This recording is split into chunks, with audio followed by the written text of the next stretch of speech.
Hi guys, Undertale 522. Today I want to discuss a few things that it might have led to some confusion, but it's about the two latest episodes to the series, Double Meeting and Newfound Responsibility.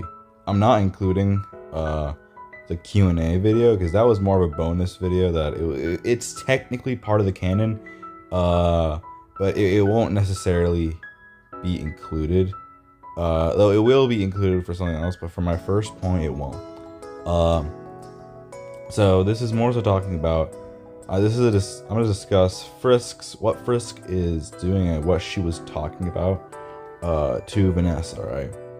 So this whole arc that I'm planning on having her go on. I don't want to spoil too much about the AMA, but it's something stopping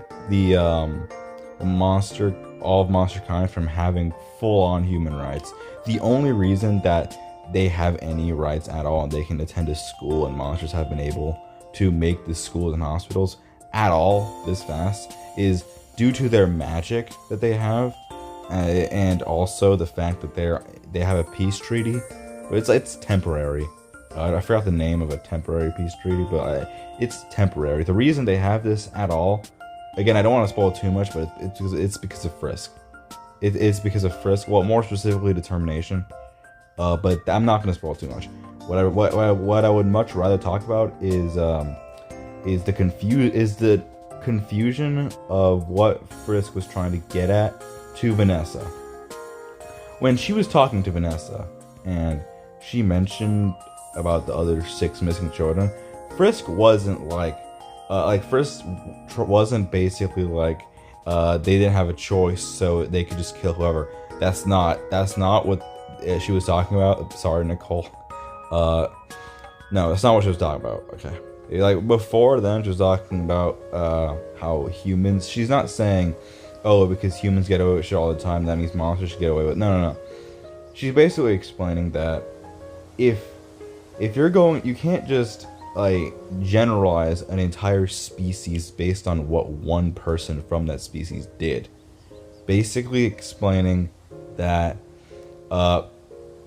if you're gonna punish them at all for what one person did, punish the person who did it, but don't punish the entire species for something that they had no control over, right? So basically, it's like Asgore is the one who killed those kids, so punish Asgore, but don't punish all the innocent monsters that had nothing to do with it. She wasn't saying to punish Asgore. She was saying to punish the person who did it, which was Asgore, right? This might have further implications later on down the series, especially considering that the Undertale crew is back. But that might come later.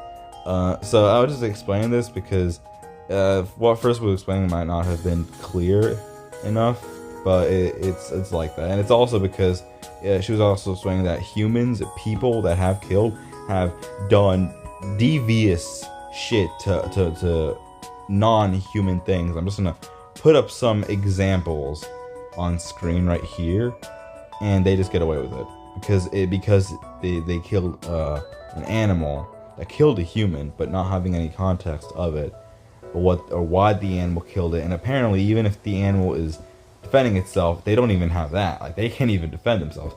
I'm not trying to bash the human race, but it's basically Frisk explaining that, like, our predicament, right?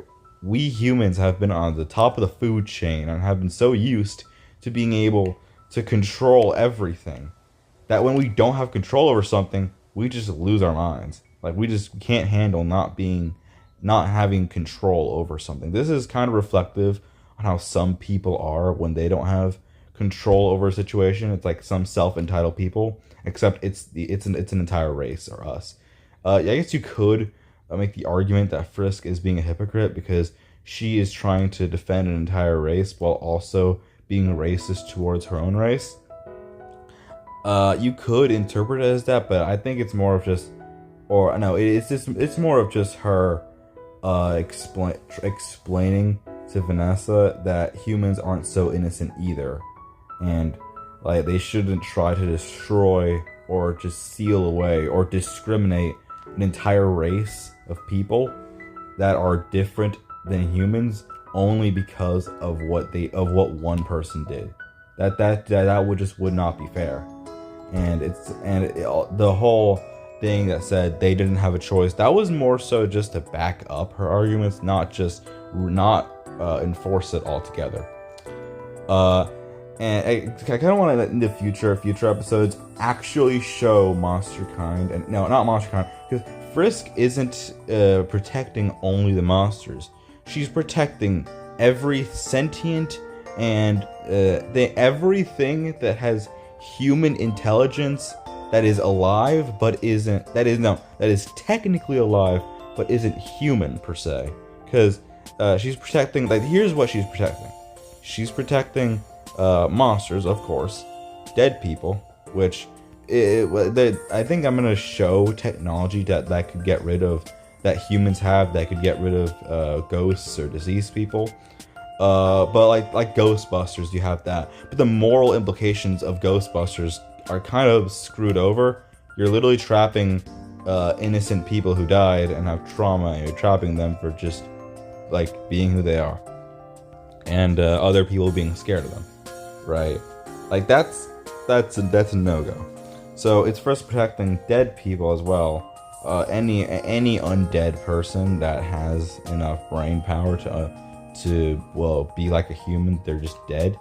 Any sentient AI that isn't like, you have stories like I have no mouth and I must scream, where the AI that is sentient, he got mad because he didn't really have any feelings like a human, because they didn't let him. They kept him in Allied Master Computer.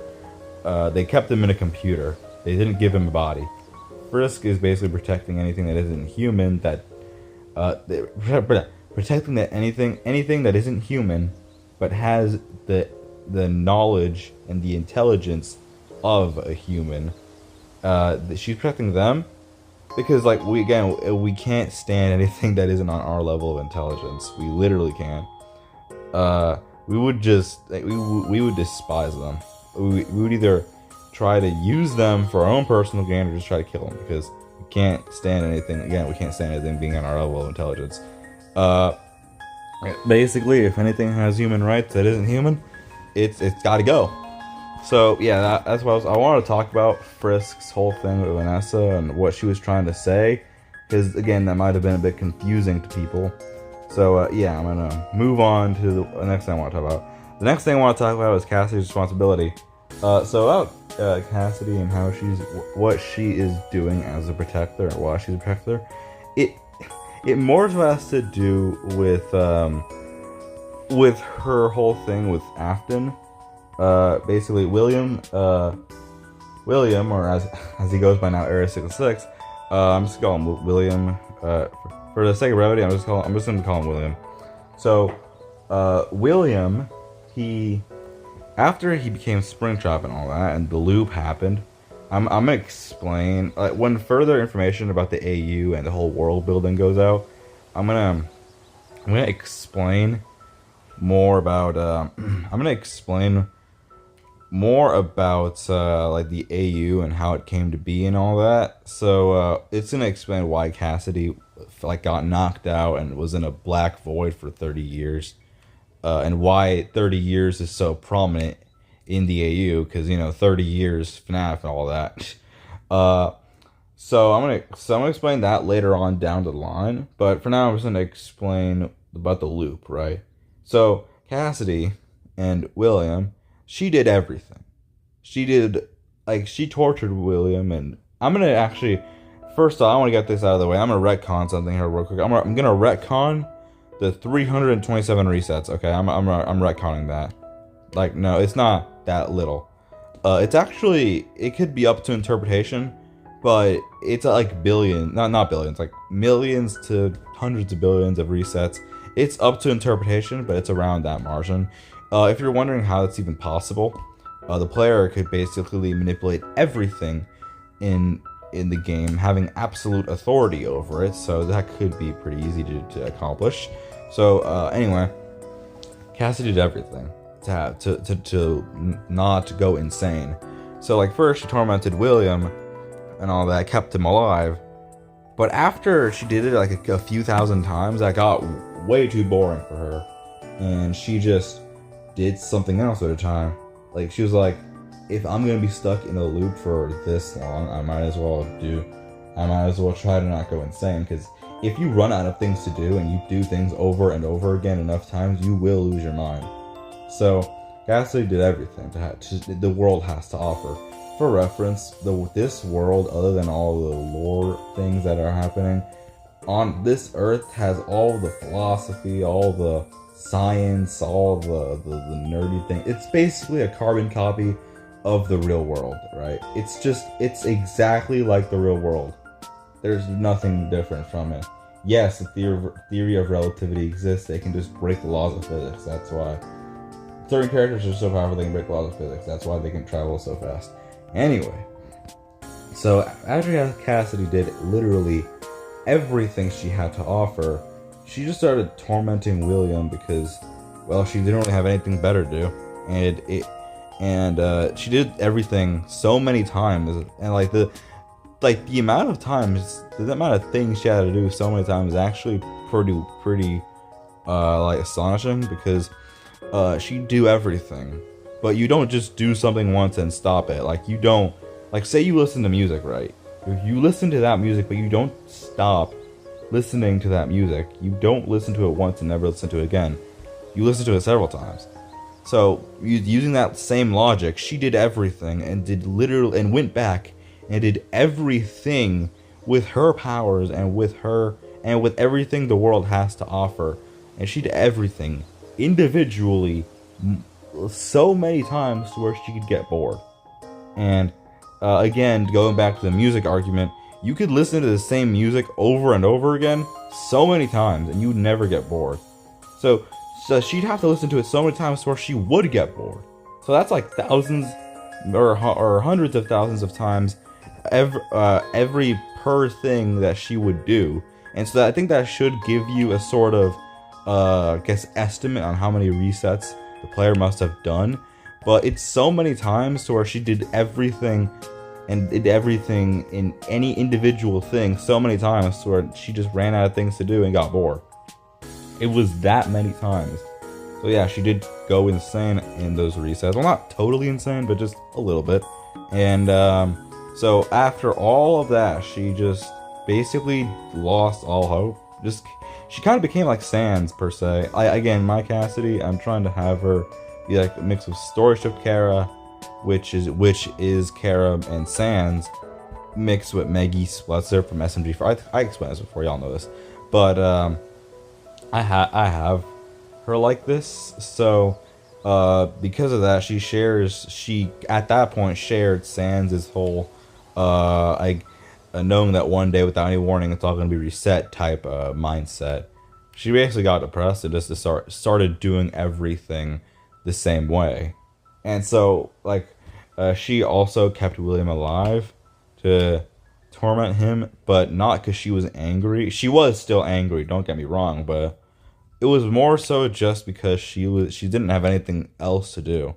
She's already done everything so many times and she can manipulate everything in the worlds that she creates, and so she also did everything she could with her manipulation in her world, to the point where she created the biggest world that she could create. She created the biggest verse she could create. She also created the smallest verse she could create, and she did it so many times and did it in so many ways that she got bored. And so again, she just did nothing. No, she didn't do nothing. She just did what the original resets. She somehow remembered what the first resets were, and so she just did that over and over again because she didn't have anything else to do. That included keeping William alive and tormenting him, because that was at that point more of a coping mechanism than revenge because of the loop that she's stuck in.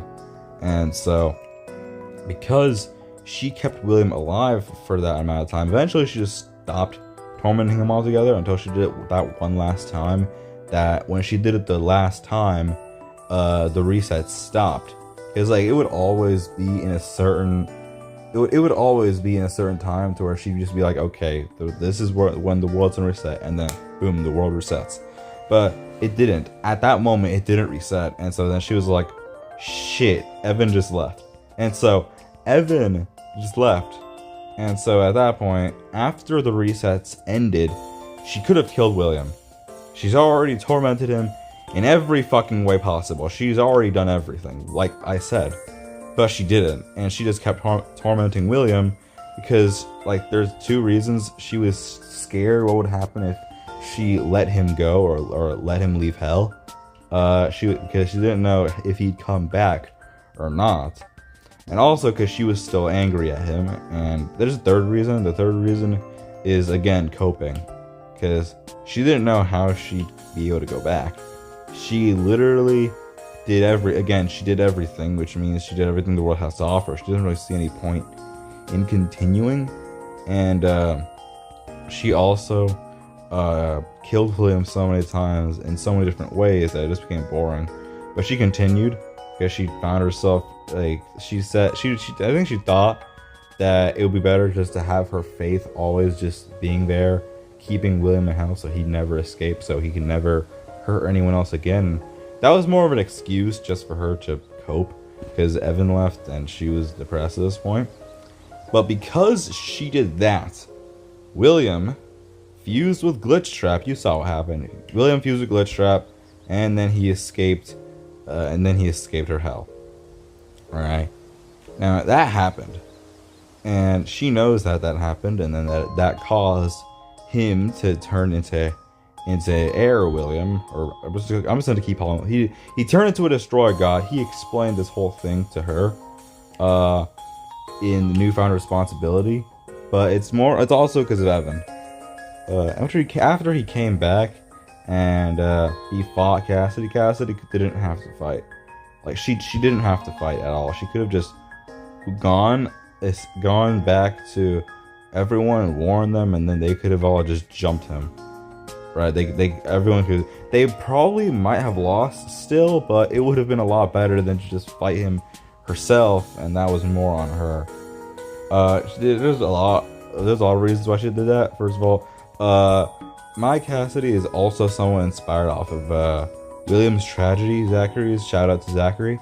But it's a lot inspired off her, not just design wise.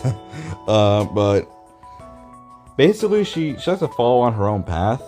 The determination is, I see a lot of people interpreting it as it's different from perseverance, because in perseverance you push through any walls you can to reach any outcome you want, but the determination is like you're on a single path, like you're on one path, and you are determined to see that path through, right?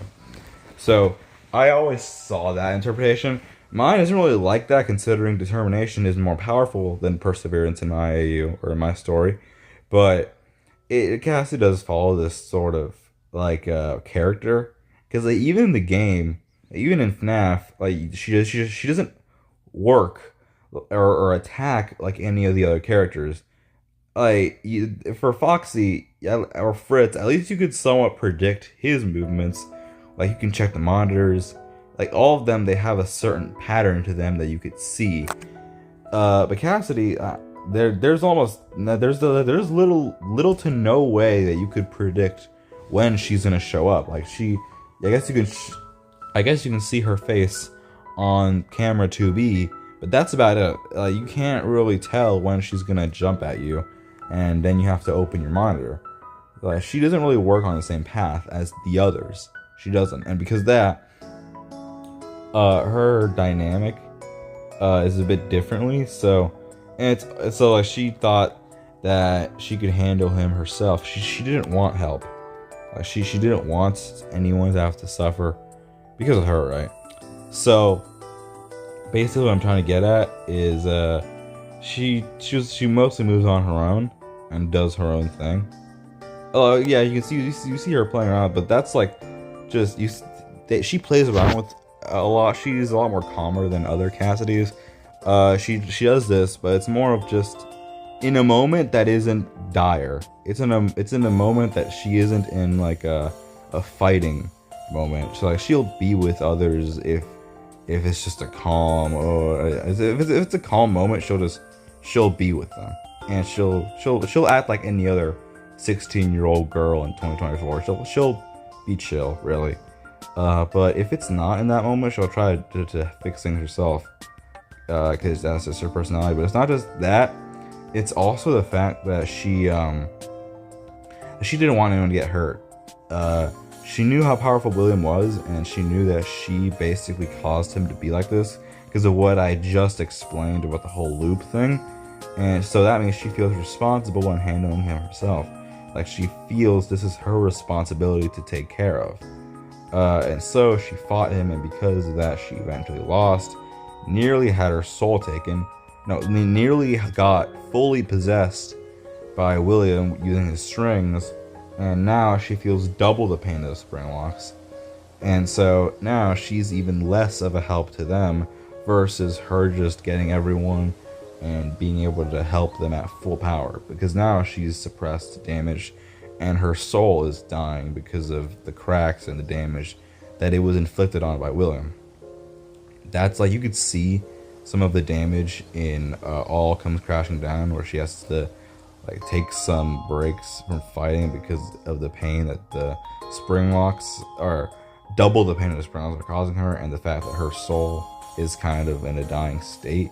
It heals, but it's like she's on death's door, but it's like she's on death's door, but her determination and her healing factor is basically healing her faster than it could kill her.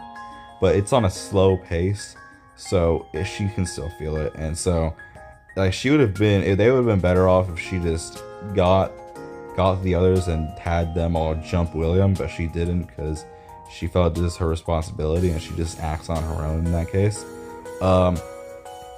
And so, because that she wasn't at full potential, she saw that it was also on her that they were in the state that they in, and Evan died. And another thing that she blames herself for is Evan's death itself, because Evan, basically, you saw what happened, but she hesitated there. But you saw she hesitated for only a second, and that was enough for William to teleport in the barrier. Well, you'd say that was not that much, but really, if she wasn't so angry at William, she could have just teleported them all somewhere else and won like that. No, they would not win, but at least plan something better, and Evan wouldn't have been in the line of fire, and he wouldn't have died. And she had multiple moments even after that. She could have teleported to her friends, grabbed them, and just teleport somewhere else. Like, that's something she could have done, but she didn't do that. So that's also on her. And so because of all this, and Evan's death kind of gave her the whole Uncle Ben treatment, where the whole with great power comes great responsibility. Like, she had the power to do that, but she didn't because of like her own emotions or feelings at the time, her own hesitation, and because of that, Evan died, and like that was the final push she needed to protect people. Because her mindset is like, if she wasn't there to protect all the verses that Afton killed in that moment, and also Evan and her friends from nearly getting killed, she should at least be there to protect the other people that are left in every other world. It's a bit convoluted, but it's there. And I guess you can say it's a bit of a stretch for her character. Like, why would you, like, a lot of those things that don't have anything to do with you, but gotta remember, Cassidy is still, her mind is still young. She died at the age of 16 technically. She died, but she was like 1 hour into 16, and then she got killed. So really, she's more on the lines of 15 than 16. And so because of that, she would she'd be more impressionable to things, and she'd have the mind of a child, and so she'd feel extremely guilty over what happened. And because she'd feel extremely guilty over what happened, she'd try to fix it in any way she can. And that includes becoming a hero. And I'm going to show this in later episodes on how determined she is at protecting people. Because of this, she feels so determined to help someone or to help people, that it might even be a detriment to herself. It's like, you see Core, Frisk, or Ink, they at least let Air destroy some worlds because of the whole balance thing. But Cassidy won't even do that.